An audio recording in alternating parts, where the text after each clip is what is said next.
Alright, what's good YouTube, it's Jay here. So, the Season 4 Reloaded launch trailer just dropped for Modern Warfare 3, and we've got a lot of information regarding Season 4 Reloaded, which should be going up today, so I'll have this video out beforehand.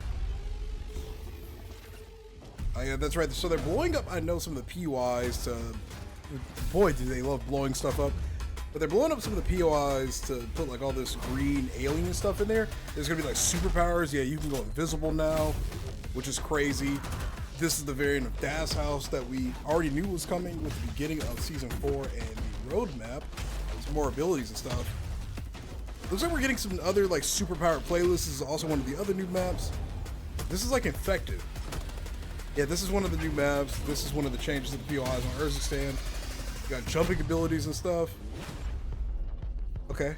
I mean, that's pretty straightforward and to the point. So let's actually go to the actual release now, or the actual patch notes or whatever, the reveal. There's a quick overview of the multiplayer for Modern Warfare 3. I mean, you've got a new core 66 maps with additional variants, explore research outposts in the mountains of Urzikstan and Incline, a new snow map featuring intense fights and hostile weather. Then watch your step as you navigate the alien ooze across Dasgross, retroactively investigate Bitvela, which is like a bit version of Favela, which is gonna be really cool. And then you've got Get Higher, which is going to be like a new version of the Get High obstacle course kind of thing, with a brand new map too, if I'm not mistaken. So that's actually really cool. Here's Incline. I don't know how big this map is going to be, honestly. I mean, it looks large. It looks decently large. It kind of reminds me of that post like life cycle map that we got with Cold War. Maybe that wasn't post life cycle, but we got like a winter map too. It kind of reminds me of that, but on a bigger scale. It looks like it's gonna be pretty big, but we'll have to wait and see how it plays out. So we've got that new map. We've got the new mutation mode. We've also got the SPAS 12 coming back, by the way, which is apparently gonna have like a fully auto mode and a semi-auto mode. You can dual wield it as well, which is just that's gonna be interesting to say the least. You can dual wield the SPAS 12.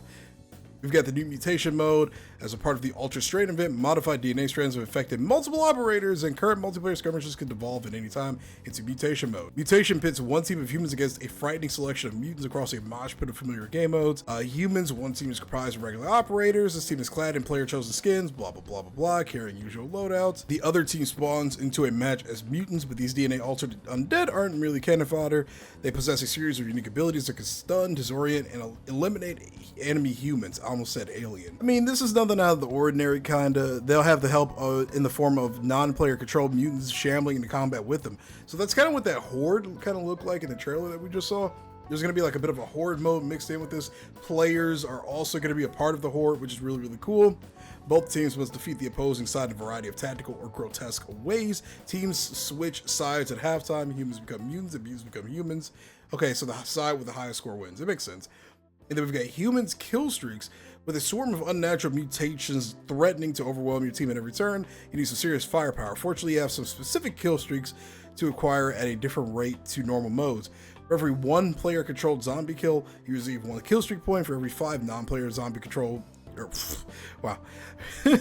For every 5 non-player controlled zombie kills, you get 5 kill streak points. So you can get an SAE, a remote turret, and then a juggernaut at 15. Okay. Again, non-player controlled zombie kills. AI that you kill, basically, you get 5 points. Like if you get 5 of them, you get 5 points. You gotta basically do 5, 5, 5 to get a juggernaut. And you also get a point for killing players. It's interesting how the AI are worth more, I guess, in a way, than the regular player controlled zombies, but we'll have to see how that plays out. And then we've got different classes. We've got the mutated leaper, which you can use to jump around, move faster. You have increased melee damage and the ability to detect enemies around corners. You can toss a snapshot grenade to reveal foes to your team and finish the job. You have an impact charge leap. This is honestly kind of crazy. Now, a lot of people are going to say, oh, this is just stupid and corny and boring or whatever, but Call of Duty's always done weird stuff like this, so I'm kind of here for it. You've got the radioactive beast, which is half dog and demon. You can charge your enemies, shell shock your opponents while improving the health and move speed of their allies with a howl that can reveal nearby enemies on the minimap for their whole team. Sounds like these guys are going to be stronger than the humans in almost every way, shape, and form. We've also got contaminated sluggers. Keep your distance from the slugger, capable of exploding in a large radius of mutant sludge. It has a smoke grenade and a strong acid blast. Then you've got this camouflage sneaker, which is the ultimate stealth play mutant. Scramble toward the enemy with an electrified leap and disorient them with an EMP during the critical maneuvers. Activate your cloak ability to become partially invisible. Okay, so we kind of get the idea here. And then in the Altered Strain event, expect this mode to become increasingly rampageous as the Altered Strain event commences during the season. As it progresses, expect to unlock augmentations to your mutant powers. Wow. Okay. So does this happen like mid-game or something? First Strike, rapid cooldown on ability use after spawn, flop shot, diving from an elevator surface produces a small explosion. I might have to turn diving back on. Repocket kills with abilities have a chance to replenish your tactical ability. Attuned, reduced cost to acquire the Mutant Juggernaut. Mutant Juggernaut, right, okay. And then Galvanized, temporary damage reduction from explosives. There's a lot going on with that, man. And they've got other modes, Havoc, Headshots Only, and Blueprint Gunfight returning, which is nothing new. So Havoc returns for Modern Warfare 2. It's basically a game mode where you get a bunch of abilities and stuff, 5 off the rip, and then they change at every 12 intervals, basically, on the score. I don't know why they continue to just set it to 75 points. It should be a lot higher, in my opinion, because when I played Havoc MW2, these game modes went by quickly, like very quickly. So there should be at least like 125, maybe 150. These game modes go by so fast. Headshot Only is here. We're gonna have a Headshot Only game mode, which should be a lot of fun. I'm gonna actually play this, I think, a decent amount for some videos. Blueprint Gunfight added some spice to your gunfight matches with mid-season Blueprint Gunfight playlist featuring compact map selection and loadouts using a variety of new weapon blueprints. I wonder if this is like a nice way to kind of like get additional blueprints on the market for them to be sold and stuff. Not saying it's a bad thing, but it would make sense. And then here's the brand new playlist modifier. We've got Bit Party. Experience multiplayer like never before with the new Bit Party playlist modifier debuting in Season 4 Reloaded. In this playlist, eliminating enemies inflates your own operator's head. With expansion head sizes of small, medium, and large, get eliminated and your operator's head will reset back to small. While having a larger head makes you an easier target, it also confers objective bonuses. The larger your head, the more points you'll earn for eliminating enemies in Team Deathmatch, picking up tags and kill confirmed, and holding the objective at hardpoint. In Domination, bigger heads capture flags more quickly. That's fun. Honestly, I think this is really cool. Is it only going to be tied to Favela? Look for the in-game Retro Warfare event launching alongside Bit Party along with the pixel art inspired members of Task Force 141 in the 8-bit Blitz bundle, both detailed later in this blog. Of course, there's a new bundle with it, it makes sense.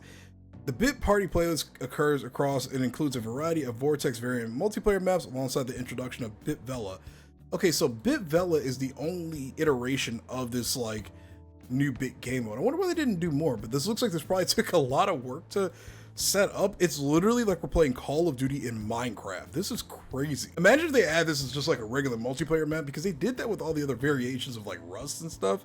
They added that into the actual multiplayer pool. So I wonder if people ask enough, will they add this into the regular pool for multiplayer? If so, that would be crazy. And then we've got Das Gross, which is just a variant of Das House. Basically, it's all alienified and stuff. I actually think these variants are sick, and I wouldn't be surprised if this made it into like the overall rotation. We've got regular Terminal and regular High Rise, and we've got regular, some of the other maps, Skid Row. We've got those maps, and then we've got the variations in the queue as well, which I kind of welcome. Like, it's a little boring probably to get the same map over and over, but having variations of the map that are unique and different, I think that's okay. And then here we are with Get Higher, which is a different variation of the Get High map with a longer and entertainingly challenging course to ascend, multiple secrets to discover, collectibles to find, and traps, interesting, more dangerous than you might remember from Get High. Blaze a trail to the skies, don't make a hash of it, and seek the ultimate rewards. 3 new weapon camos. Okay, that's cool. I'm gonna play this a lot. I can't wait to make videos on this, man. We're probably gonna stream a lot of this too. This is cool. I like when Call of Duty does stuff like this, man. Honestly, I think this is where Call of Duty is at its prime, when they add these fun, silly little game modes. Zombies, once again, doesn't really seem to have much going for it right now. We've got a new, what do we have here? Face waves of enemies in an unstable rift, race to the unstable rift before other squads, and face off against increasingly difficult waves of enemies. Yeah, that's pretty much it. Like, you just get a little bit of a horde mode in zombies, sort of, kinda. Then we've got Warzone. We've got the pop-off power plant POI update. The DNA bomb and pop-off is detonated. I sped through this phrasing right here so quickly. Opening new pathways and leaving a toxic chemical agent in its wake. We got the mutation spreads drop into a new limited time playlist involving the mutation mechanics, including mutation resurgence quads and mutation buyback quads. That's gonna be crazy. And then we've got weapons runway train. Discover powerful redacted weapons featuring a bounty of attachments for ultra lethal play. Achieve victory on the runaway train. Okay. So I mean, this POV is going to change up. It just got hit with a DNA bomb basically, and it exploded, and it's going to switch up in terms of how it looks and stuff. It's all gross and green and slimy and stuff, which is pretty interesting. And then the mutation stuff is coming to Resurgence basically, and buyback quads, which is pretty normal. We've had this with the superhero updates and stuff before. So some of the abilities we get: Bile Shield creates a protective bubble that blocks incoming damage but allows you to shoot out from within the sphere. We've got Dive Bomb, which rocket into the air, then dive towards a target. On impact, any nearby enemies are damaged and pushed back. I wonder how much damage that'll do. We've got Mutant Leap, perform a charge jump that covers vast distances. Toxic Stem Cloud, deploy a poisonous cloud that inflicts damage to enemies and boost your squad mate's speed and duration for a short time. I said that a little weird. We've got Sludge Sling, toss sludge grenades that explode into toxic gas clouds on impact. And then we've got the Mutant Cloak, turn partially invisible for a short time. You leave green footprints while cloaked. And then we've got Mutant Vision, see enemies outlined in red through walls for a short duration. I mean, this is just normal hero special ability kind of things. We've had this in the past, and I honestly think these game modes are a lot of fun. The only time they aren't really fun is when they take out like the regular versions of BR for them, but I think this is still going to be really, really cool, honestly. It's fun stuff, man. Not everything can be competitive. It's good to have fun game modes that everybody can just kind of vibe in and just have fun with. It can be silly, goofy, it doesn't matter. We're supposed to have fun in some of these games sometimes. And we've got some weapons, which are probably just gonna have 8 attachments or whatever, which is pretty normal. You had more than the traditional attachments on the runaway train. And then we've got 8 attachment weapons coming to hot loot zones and bunkers. We've got the runaway train event. This is currently active in Call of Duty Warzone prior to Season 4 Reloaded launch. It continues into the season. When battling in the Urzikstan, each match will have a chance to trigger the runaway train public event announced around the 6th gas circle. When this occurs, the race for control of the train. As the safe zone remains over it until the end of the match, which is pretty cool. I actually haven't played BR in a while. I have not played BR in a hot minute, man. Holy moly. And then we got Warzone Mobile, which is, I'm not personally really invested into Warzone Mobile. They're getting Havoc Resurgence, which is crazy. Wow, that actually sounds like a lot of fun. Zombie Royale, we've got that pretty much. Oh, we're getting a Verdansk update. What in the world is this? Okay, this is definitely something. The gates of hell have been pried open. There are massive boulders falling out of a mystical portal in the sky, generating new points of interest across the map. Beware of these remnants of an ancient evil. Head through the broken stone gate leading to the graveyard, where danger and high value loot crates await operators foolish enough to enter. Okay, Verdansk is now associated with hell. And yeah, everything's gonna synchronize between these games basically. Here's a general overview. Oh, we got the new weapons and stuff too. So here's the Spaz 12 and the Sledgehammer. So for the Spaz 12, it'll support 2 firing modes. The Reclaimer, as they call it, the Reclaimer 18, gives operators the ability to customize their shotgun experience with the flip of a switch. For precision fights, use pump action to eliminate enemies from further out. Can these type of shotguns do pump? I guess they can. Yeah, they look like they can. Yeah, for when you need to clear out a group, switch to semi-auto and let loose in close quarters. Further customize the weapon with incendiary, dragon's breath, or slug ammunition plus barrel attachments, providing extended range, enhanced recoil control, or speedier handling. The Reclaimer 18 introduces the new bugged out "He's Looking at You" Azure, Refract, and Donut Worry weapon camos, accessible by completing its challenges. Basically, it unlocks in the battle pass via a new sector. Then we've got the Sledgehammer, which is really, really cool. It's cool they're announcing the camos and stuff. We've got some store offerings for some new skins and whatnot. This tracer pack, the Zodiac Cancer Pro pack.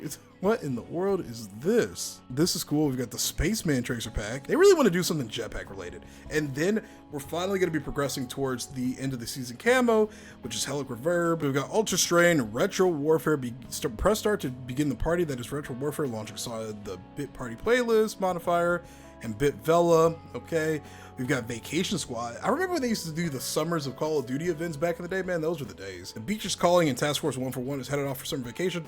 Complete event challenges to earn tropical rewards. Don't forget sunscreen. That's pretty cool. We've got the Death's Grip Vortex event. Death's Grip has taken over the Vortex. Complete challenges to unlock ghastly rewards. Equip the Horseman Death Ultra Skin for a boost. Cool. Call of Duty always does these interesting and new events. None of this is new. We had like the sandbox warfare thing in World War II, I think it was. We had finger gun warfare and infinite warfare, which was a ton of fun.